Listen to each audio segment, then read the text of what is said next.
आज हम लोग आपकी कक्षा 10 के अध्याय 10 में भारत माता का मंदिर यह इस शीर्षक से कविता है जिसकी रचना मैथिली शरण गुप्त जी ने की है। आज हम लोग इसके तीसरे पद्यांश की व्याख्या सीखेंगे। बहुत ही सरल है, यदि आप थोड़ा सा भी ध्यान देंगे तो व्याख्या आसानी से समझ में आ जाएगी। इसके पहले हम लोगों ने इसके दो भाग को देख भी लिया है। देखिए, मैं बार बार बताता हूँ कि किसी भी पद्यांश या किसी भी कविता की व्याख्या के लिए तीन चीज़ें ज़रूरी होती हैं। उन तीन चीज़ों पर यदि आप अच्छे से ध्यान दे देंगे तो व्याख्या आसानी से लिख लेंगे। देखिए, पहली चीज़ होती है कि किसी भी पद्यांश में जितने भी शब्द आए हैं उन सभी शब्दों का सरल अर्थ आपको मालूम होना चाहिए, पहली बात। दूसरी बात होती है कि कुछ चीज़ें हम लोग अपनी तरफ से जोड़ते हैं। कविता की व्याख्या में बहुत सारी चीज़ें हम लोग अपनी तरफ से जोड़ते हैं, तो हम लोग जो चीज़ें अपनी तरफ से जोड़ते हैं उस चीज़ को आप सीख लीजिए। और जो तीसरी महत्वपूर्ण बात होती है वो ये होती है कि कभी कभी ये शब्द सीधे सीधे अपना अर्थ दे देते हैं और कभी कभी हम लोग आगे पीछे इन शब्दों को करके अर्थ निकालते हैं। तो यदि ये तीन चीज़ें आप ध्यान दे देंगे तो व्याख्या आपको आसानी से समझ में आ जाएगी। तो चलिए, सबसे पहले हम लोग इसमें आए हुए सभी शब्दों के सरल अर्थ देख लेते हैं, फिर व्याख्या करते हैं। बैठो, इसका यही अर्थ होगा। माता के भारत माता के आंगन में, इसका यही अर्थ होगा। नाता, चाहे आप नाता कहिए चाहे रिश्ता कहिए। भाई बहन का, इन तीनों का यही अर्थ होगा। समझें, इसका भी यही अर्थ होगा। उसकी अर्थात भारत माता की, उसकी अर्थात भारत माता की। प्रसव वेदना, देखिए प्रसव वेदना का वैसे तो मतलब होता है जब हमारी माताएं बच्चे को जन्म देती हैं तो उस समय जो उनको असहनीय पीड़ा होती है उसको प्रसव वेदना कहते हैं। लेकिन हम लोग व्याख्या करते समय इसको केवल हम कष्ट या अपार कष्ट कह के ही व्याख्या कर लेंगे, ठीक है। अत्यधिक कष्ट या अपार कष्ट, कुछ भी हम लोग इस तरह का शब्द ले लेंगे। वही, इसका यही अर्थ होगा। लाल है, बेटा है या पुत्र है। माई का अर्थात भारत माता का। एक साथ, इसका यही अर्थ होगा। मिल बांट लो, इन तीनों का यही अर्थ होगा। अपना, इसका भी यही अर्थ होगा। हर्ष माने खुशी या सुख। विषाद माने कष्ट या दुख।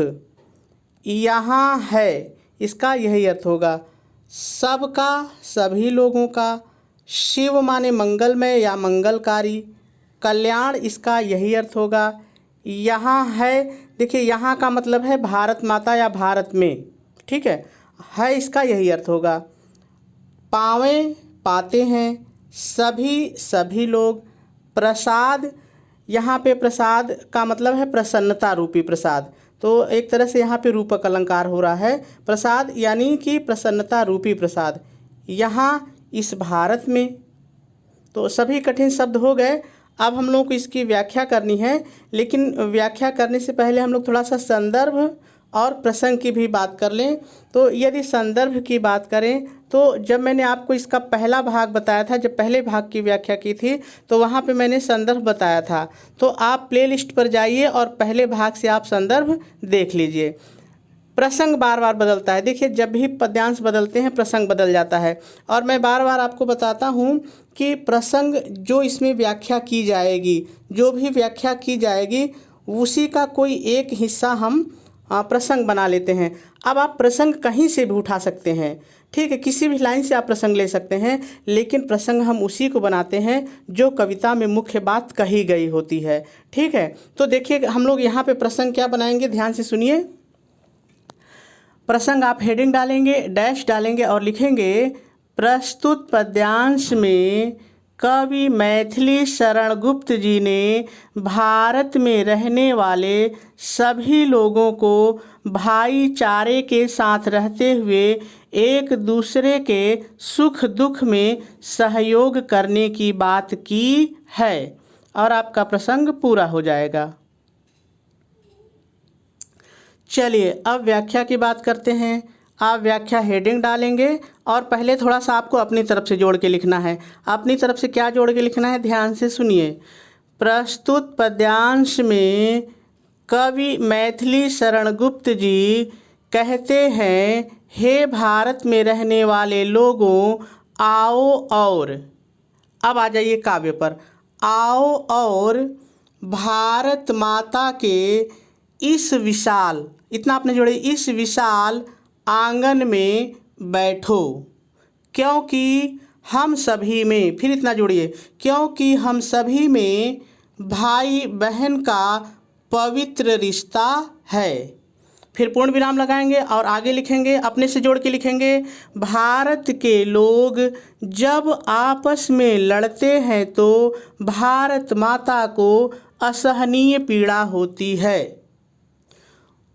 उसकी इस पीड़ा को जो समझेगा वही भारत माता का सच्चा पुत्र है।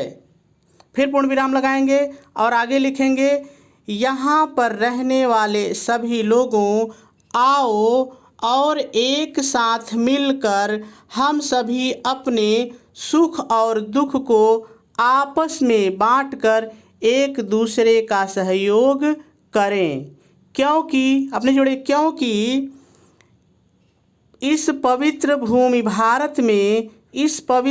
भारत में सभी के मंगलकारी कल्याण की कामना की जाती है और यहाँ पर रहने वाले सभी लोग प्रसन्नता रूपी प्रसाद को प्राप्त करते हैं।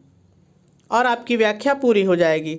चलिए अब हम लोग थोड़ा सा काव्य सौंदर्य देख लेते हैं। यदि भाषा की बात करें तो खड़ी बोली है, शैली की बात करें तो मुक्तक है, रस की बात करें तो शांत रस है, छंद गेय है, गेय किसे कहते हैं मैंने इसके पहले पद्यांश में बताया है। अलंकार की बात करें तो रूपक अलंकार है। क्यों है, जब मैंने शब्दों की व्याख्या बता रहा था तो वहाँ पे मैंने आपको बताया है पहले ही। गुण इसमें प्रसाद है। और यदि शब्द शक्ति की बात करें तो अभिधा है।